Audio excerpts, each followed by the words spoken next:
I have laid dragon eggs all around, and even in some in your palace garden.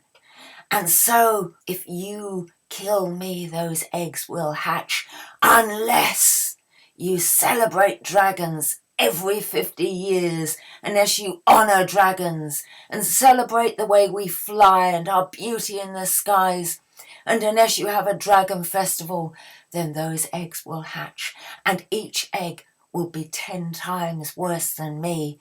I promise. And with a gurgle, the dragon died. Wow. The bishop went down to the villages of Dinder and Dulcot and told everybody what had happened. And everybody said, yes, we will have a festival for the dragons because he was beautiful in flight. But if those dragon eggs hatch, we will be in big trouble. Now that happened a long, long time ago. And the bishop agreed when he got back that the swan would be fed every time it rang the bell by the tower and the drawbridge. And that happened for many, many years, but it got forgotten.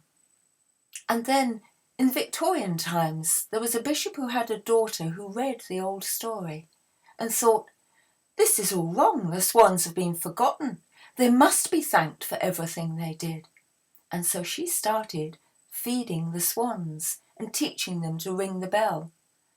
And if you come to the palace at Wells, you will still see swans ringing the bell by the drawbridge, and somebody will open the window and lean out and feed them. Now, you might think that this story is made up, but if you get a map of Wells, you will see nearby there is a hill called Worminster Sleight. It's a funny name for a hill, but it actually means, in Middle English, the Worm's Hill of Deception, or the Deceiving Dragon's Hill. You can play it either way. And so you can make up your own mind. Is the story true? Come to Wells, come to the palace, watch the swans being fed, and you can make up your own mind.